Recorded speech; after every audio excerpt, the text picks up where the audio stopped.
Yeah man, how are you there? Mumeze mute mu majyepfo, mu majyaruguru, iburasirazuba ndetse n'iburengerazuba. Ese mu mujyi wa Kigali mumeze mute? Abo muri diaspora mumeze mute? Natwe tumeze bobo. Nta wundi rero ni Adidas Rwanda wa muhungu wanyu muri ya session ya Jungle Time. Ese musore cyangwa we mugabo mu buzima bwawe warigeze utereta umukobwa akakubenga cyangwa se akakwereka ko atabishaka?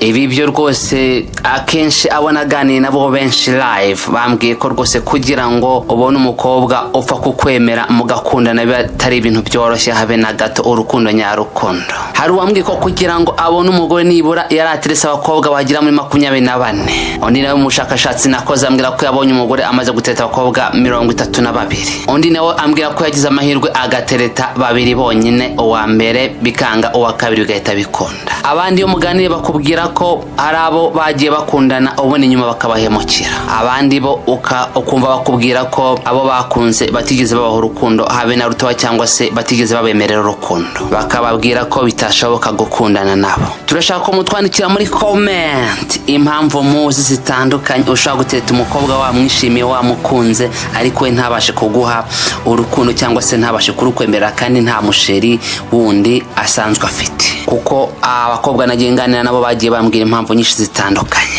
Turabarikira kubana natwe kugira ngo tuganire muri session y'uyu munsi, tukubwire ibintu 6 cyangwa se imyitwarire 6 ushaka gukoresha kugira ngo umukobwa waterese akakwanga akaguca amazi azongera kwifuza ndetse azarinde apfa akikwiruka inyuma. Bana natwe kandi ukane subscribe kugira ngo ujye ubona ibiganiro tugutegura kuri muyoboro wa YouTube channel, ujye ubana natwe ndetse ubashe kuba notification mu gihe twaba dushyizeho ikiganiro. Ese yaraguciye amazi kandi umukunda?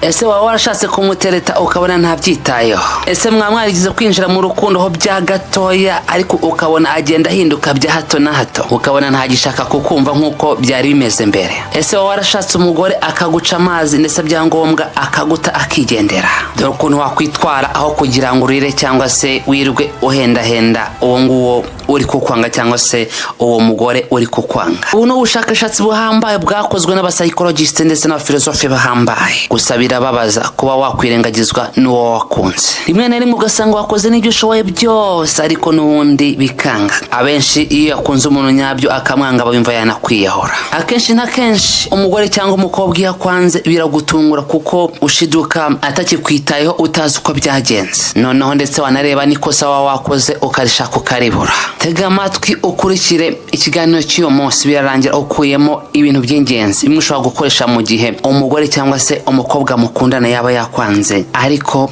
akifuza kugaruka. Gusa kenshi na kenshi nubona umukobwa yakwirengagije cyangwa yakwanze uzamenye ko hari impamvu nyinshi zitandukanye, kuko abakobwa mbere yuko mukundana cyangwa se mu gihe mwinjiye mu rukundo arabanza agatekereza ku bintu byinshi cyane agaprojectinga uburyo bw'igihe kirekire cyane. Buriya mu by'ukuri nge nabemera cyane kuko ntago bajya babasha kwigambanira habe na rimwe. Akenshi na kenshi iyo yagusize cyangwa yakwanze hari imibare aba yateye akabona ntago uri kuvamo. Mbese iyo yamaze kukubara akabona we ntago urenze mbese na bright future cyangwa se icyerekezo cyiza waba ufite, no kuvuga ngo akimara kubona ko utarenze, akimara kubona ko utari umuntu uri smart mu bijyanye n'intekerezo, mu bijyanye na economy n'utuntu twinshi cyane bagenda bareba, akenshi na kenshi aho ngaho rwose ufite amahirwe make yuko ushobora kurambana n'uwo mukobwa cyangwa se n'uwo mugore. Arabanza akareba intego zawe, akareba amagambo uvuga niba ari amagambo mu by'ukuri afatika cyangwa se ari amagambo y'umugabo nyamugabo, akareba niba uri umugabo uri productive, akareba kandi niba uri umugabo ufite self confidence. Kubera ko akenshi na kenshi uzasanga umukobwa afite abandi bari kumushaka, icyo gihe aza gukompara n'abandi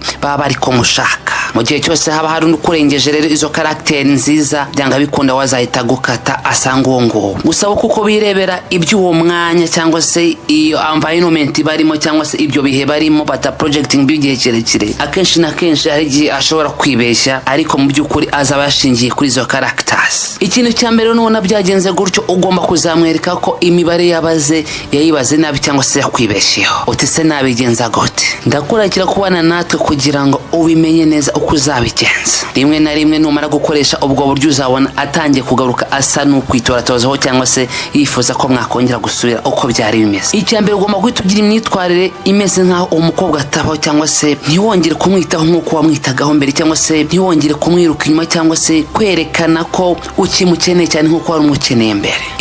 Ahangaha bijyana nuko ugomba kwirinda kumwandikira utu SMS cyangwa kumuhamagara bya hato na hato cyangwa se kubicisha ku nshuti ze ugira ngo wamuguhendahende.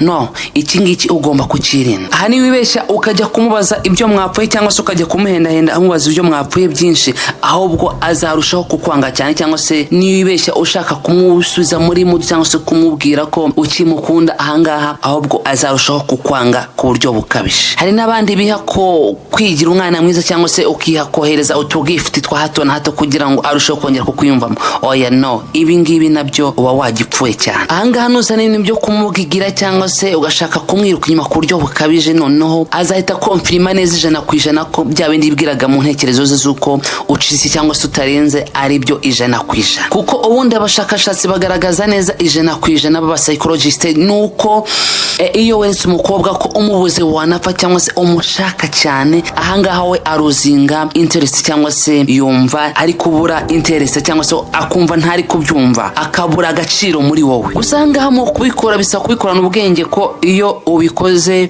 usa naho muhanganye cyangwa se usa naho ushaka kumwereka ko wamurakariye cyane, ahangaha nanone wamaze kubyica. Yabona muhuye ukabona wazinze umunya, ahangaha uba wamaze kukica cyane. Ahangaha ugomba kwitonda ntuwikore nk'abana. Ni ukuvuga ngo ushake kwimwereka ko wamurakariye cyangwa se ushake ukwerekana mbese ko bisa naho muhanganye. No, ahangaha iyo ubikoze muri ubu buryo cyangwa ugakoresha buno buryo bituma wa mukobwa abona ko mu by'ukuri nubwo wamukunze ntago bya bintu byahatari, ntabwo wari ufite ibindi hugiyemo, wari ufite n'abandi bakobwa utereta. Donc mu mutwe agatangira gutekereza ko mu by'ukuri ashobora kuba yabanahombye umusore mwiza.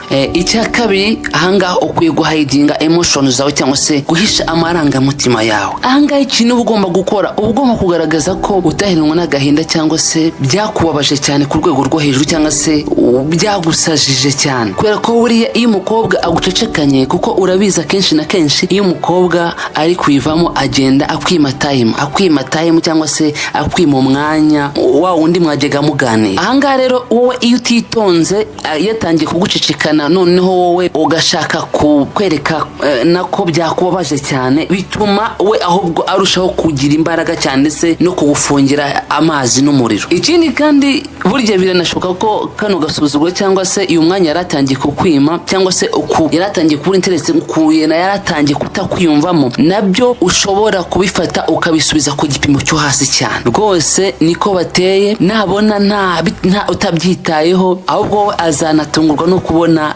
kuba yakwanze cyangwa se yakwimye umwanya ntacyo bikubwiye namba, anabitekerezaho cyane muri we, azafata umwanya munini wo kubitekerezaho. Ahangaha twagiye ku kintu cya gatatu ushobora gukora mu gihe ubona umukobwa yatangiye kuguca amazi cyangwa se ubona yaba yakwanze. Ahangaha utangira kwita ku bikorwa byawe cyangwa se ibikorwa bikwinjiriza, ugatigita cyangwa se ugahasoringa kurusha uko hasoringaga mbere. Ugomba kuzamura urwego rwawe rw'icyo winjiza, ugomba kuzamura capacity cyangwa se ubushobozi bwawe mu bijyanye na finance cyangwa se mu bijyanye n'amafaranga. Gusa iki ngiki si ngombwa kugira ngo ugikore no mu gihe yaba yakwanze, kuko no mu gihe yaba atarakwanga ukwiye kugikora, kuko birushaho bituma arushaho kugukunda cyane, akabona ko uri umugabo mbese w'inzozi cyangwa se wa mugabo muri bright w'inzozi, mbese wa wundi yifuzaga. Bigatuma rero nta wundi ashobora kuba yakwemera urukundo, kabone nubwo ababa bari kumwiruka inyuma ari benshi. Ugomba kumwereka neza ko hari igihinduka mu buzima bwawe mu buryo bwa buri munsi, uko wari uri uyu munsi atari kuri mu kwezi gutaha cyangwa se mu kwezi gutaha, akabona improvement. Ahangaha nimba muri mu rukundo abona improvement, azarushaho kugukunda cyane kurushaho. Ikindi kandi naba ari kugenda akabona improvement, nabwo azifuza kugaruka.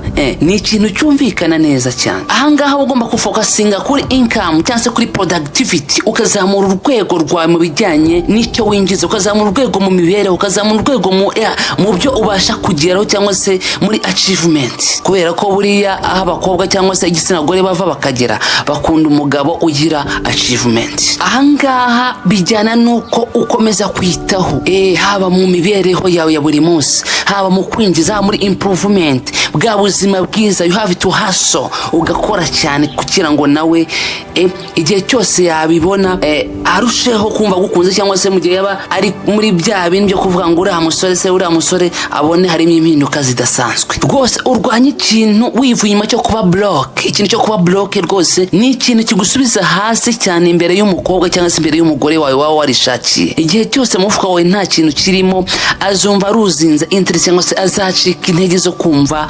akwiyumvisemo. Ariko nabona uri smart, uri hard worker, ufite amafaranga, ufite income, ufite ukora cyane kandi uri smart, usa neza, aha nta kabuza azarusha kukumva akwiyumvisemo, cyangwa se abona kuri umugabo ukwiye gukundana nawe cyangwa se akwiye kubana nawe. Kuko igihe cyose wagomeza kumwiruka inyuma kandi we yakwanze, wowe ntuhugire mu byo ugomba gukora, azagenda yibwira ati ese ubundi kariya gasore cyangwa se kariya kagabo kaba kabaza ibyo kakora kakaza kunyiruka inyuma. Ahangaha rero azibwira ibyo ngibyo mu mutima wawe byuko nta bindi ufite byo gukora, ahubwo umwanya wawe ni wo gutakaza umwiruka inyuma. Ibi noneho iyo abonye bimeze bityo atangira kwishidikanya ndetse no kwishinja byinshi, akavuga si uko kumana ubundi uriya musore koko namwangiye iki, ese ubundi ko mbona ari umusore ari umwana mwiza, ese ubundi agatangira kwishinja byinshi mu mutima we. Kabona rwose nubwo mwaba mutagikundana iki kintu arakibona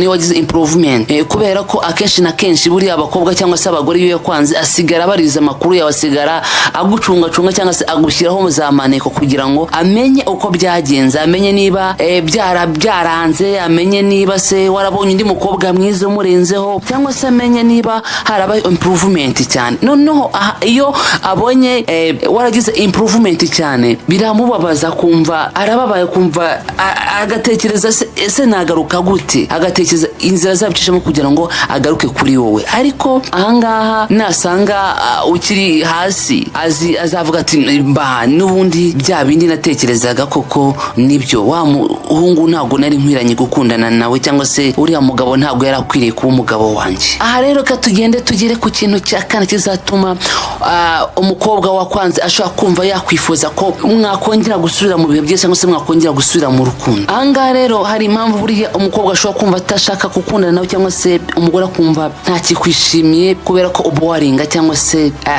feeling bored mu gihe ari kukubona, cyangwa se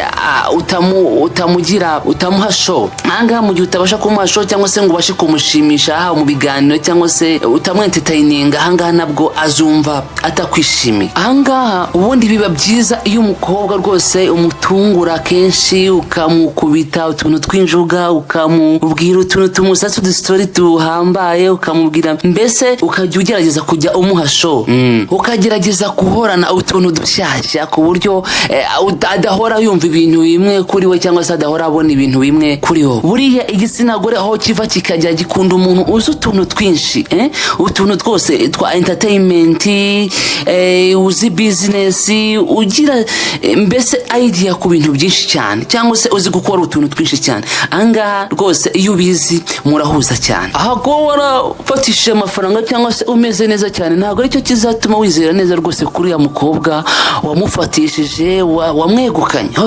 Ugomba kongeraho n'aka kantu ko kumu-entertaininga, cyangwa se ko kumurinda kuba bored.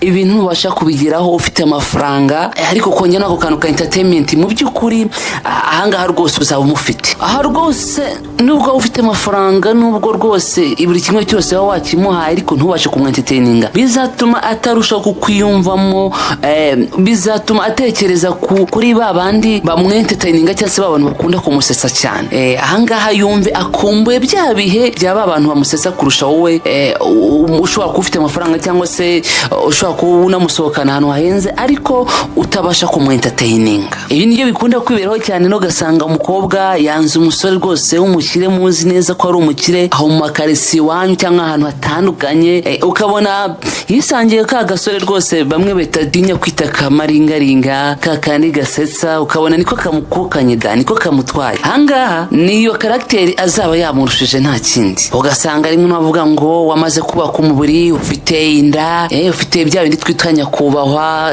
ugasanga wabonye ngiye mfite amafaranga cyane kandi hari umusore rwose muto uzi gusesa uzi kwintatayininga rimwe na rimwe benshi batakunda gufata nk'umusore wisereye bakavuga ngo ni agasore k'inzere zikanywa ibitabo ariko mu by'ukuri kahura wa mukobwa kakamuhasha mu mafaranga make yakifitiye. Aka gasore rwose ntuzatungurwe no gusanga ko gashobora kuba kagutwara umukunzi. Ibi rero ibi ndi kukubwira ushobora gukora byo kwintatayininga cyangwa se kuhasha uwo mukobwa, ibi ni ibintu ugenda wiga ukikura mu bya bintu by'ubupadiri ukagerageza nyine nawe kumwentatayininga, ukagerageza kumubwira utugambo twiza, ukamuha show, ukamukura muri environment imwe ukamujyana ahandi.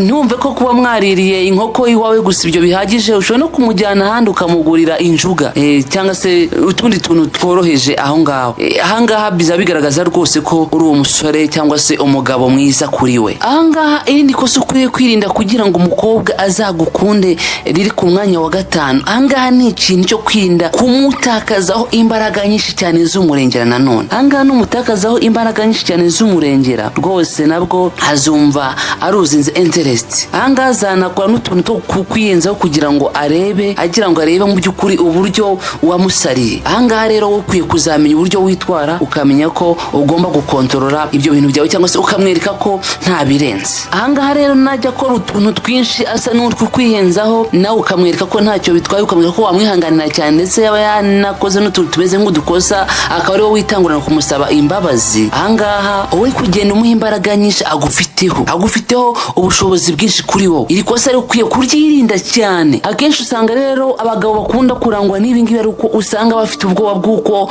umukunzi wabo yazabasiga cyangwa se yazaguta akisangira abandi. Oya, ugomba kugaragara buri gihe nk'umugabo uri confident. Ibyo kumva ngo yagusiga ukumva ko ari we mugabo wa mbere urenze uwo mukobwa yaba yaramenyanye nawe. Aha rero nakomeza gukora udukosa dukeya asa n'ukwiyenzaho kubera ko abona ko wamukunze cyane cyangwa se wamusariye kandi akabazi neza cyangwa se akeka ko nta kintu wabikoraho, ahangaho uzaba wamuhaye imbaraga nyinshi cyane bizamutere kujya agusuzugura cyane kugeza igihe uzaba bored, ndetse namara kugusuzugura cyane azaba abona ko utari umugabo ukwiye, ndetse rimwe na rimwe ajya akora n'amakosa amwe arenze byahatara aba yasohokana n'abandi numubaza akubwire ngo nta birenze, donc agufate nk'umugabo wa gafifi. Ahangaha rero ukwiye kuzarika kumuha icyubahiro cyinshi cyane kugira ngo bitazavaho agusuzugura. Mu kugusuzugura cyane ibyo bishobora kuba byatuma anakwanga ndetse akanagusiga. Nibi cyane kwereka umugore ko uri umugabo we don't care, umugabo don't care cyangwa se wa mugabo utagira icyo witaho, wa mugabo udashobora gucyaha umugore we mu gihe yaba yakoze udukosa. Ahangaha nawe ubwe nubwo atabikubwira akagenda avuga ngo uri umwana mwiza, ariko nyuma azajya agenda ku ruhande avuge ko nta mugabo ukurimo. Aha ngo niba ushaka kwegukana umukobwa cyangwa se ukamera kuri umugabo nyawe mu gihe yabakoze udukosa nk'utu ngutu twose twa tuntu nyine tudafututse, ukwiye kumwicaza ukamwereka